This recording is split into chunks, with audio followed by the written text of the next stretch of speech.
ကျမအတွက်အသုံးဝင်တဲ့ယုံကြည်မှု6ချက်ကျမယုံကြည်တဲ့အရာတွေရှိတယ်ဒီအရာတွေကကိုပိုးပြီးယုံကြည်မှုရှိစေသလိုအခက်အခဲမှန်သမျှကိုလည်းကြော်လွှားသွားစေတယ်နံပါတ်1အရာရာပိုကောင်းမှုဖြစ်လာတာပါဖြစ်ချင်တာကစန္ဒဖြစ်လာတာကဘဝလို့ပြောတတ်ကြတယ်ဒါပေမဲ့တချို့အိမ်မက်တွေကဖြစ်လာပြီးမဖြစ်လာတဲ့အိမ်မက်တွေကိုတော့အရာရာပိုကောင်းမှုဖြစ်လာပါတယ်ဆိုတဲ့ယုံကြည်မှုနဲ့ရှေ့ဆက်ခဲ့တယ်နံပါတ်2လူကြောဆိုတာရွှေကြောပဲချမ်းသာဖို့အောင်မြင်မှုကိုယ့်ကိုညီပေးနေတာလူတွေပါဒါကြောင့်ကိုယ့်ရဲ့ဖောက်တယ်တွေကိုအလေးထားပါ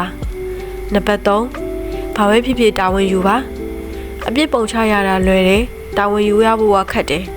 ပြဿနာဖြစ်လာတိုင်းကိုပြန်မေးတယ်ငါဘလို့တာဝန်ယူနိုင်မလဲပေါ့နံပါတ်4အရှုံးဆိုတာမရှိဘူးရလက်တင်ရှိမယ်မှန်တယ်အသစ္စာရမှာမကြောက်ပါနဲ့မလုပ်ဘူးတဲ့ကောင်းမွန်တဲ့အရာတွေကိုစတင်ရမှာမကြောက်ပါနဲ့အရှုံးဆိုတာမရှိပါဘူးရလက်တွေပဲရှိတယ်လောက်ရပြောင်းရင်ရလက်ပြောင်းတယ်နံပါတ်5ပြုတ်လေပြင်းလေပျော့ပြောင်းပါစေပန်းနိုင်ရောက်ဖို့နီလန်းပေါင်းစုံနဲ့တွားလို့ရတယ်နေချာပု္ပ္ပစာအဖြစ်ရဖို့နီလန်းမျိုးစုံနဲ့တွက်လို့ရတယ် flexible ဖြစ်ဖို့လိုမယ်နံပါတ်6ကျေးဇူးတင်တဲ့စိတ်နဲ့အသက်ရှင်ပါလောကမှာလူဖြစ်လာရင်ပြဿနာများတယ်ပြဿနာကြားကကျေးဇူးတင်တဲ့အရာတွေကိုကျေးဇူးတင်ပြီး gratitude နဲ့နေတိုင်းဖြစ်တယ်